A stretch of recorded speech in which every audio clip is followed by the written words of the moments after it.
Hello, I'm Sandy Gould. I am an academic at Cardiff University. My name's Duncan Brumby. I'm at UCL. Hello, I'm Anna Cox and I'm at UCL. Sandy, why don't you start as the lead author and give us an overview? What's this paper all about?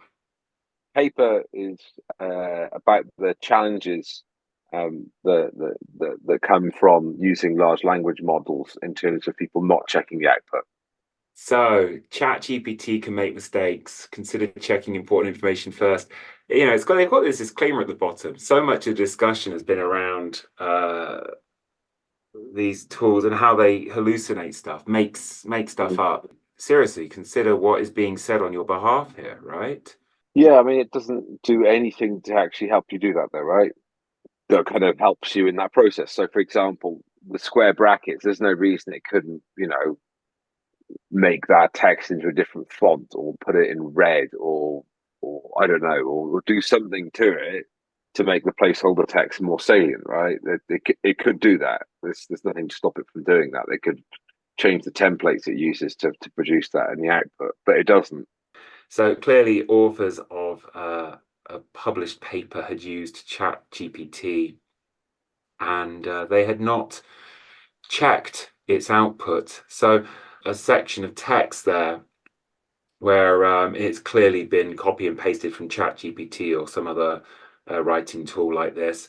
So it says, I'm very sorry, but I don't have access to real-time information on patient-specific data as I'm an AI language model. So yeah, the idea is that we all know we should check stuff. We're supposed to check things all the time, but it's just hard to do. And I was thinking then when Sandy was describing the situation in which it might, it might produce some text and actually there's something in it that you don't really want to send, but you haven't noticed that. Whether the problem is that people are checking some bits of the text, but not all of the bits.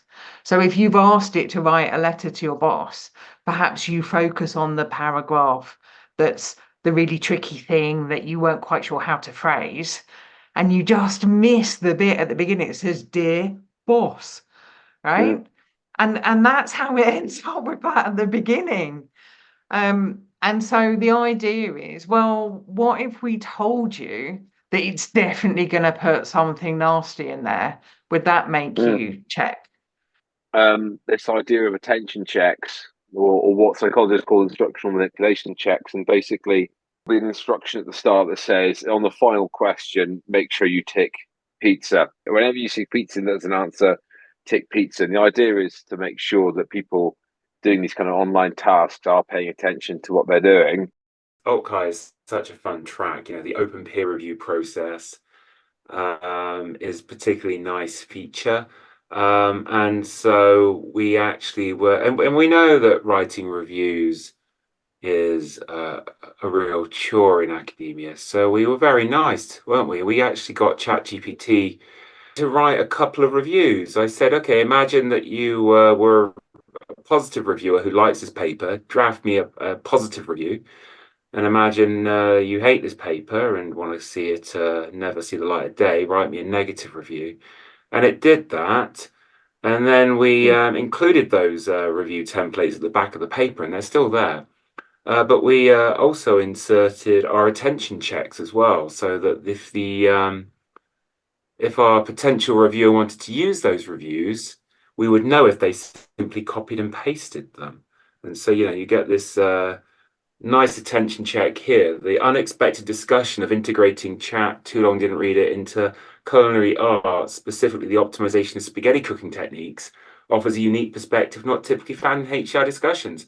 I mean, you might say for AltCHI, this could be a legit critique, Could right? work.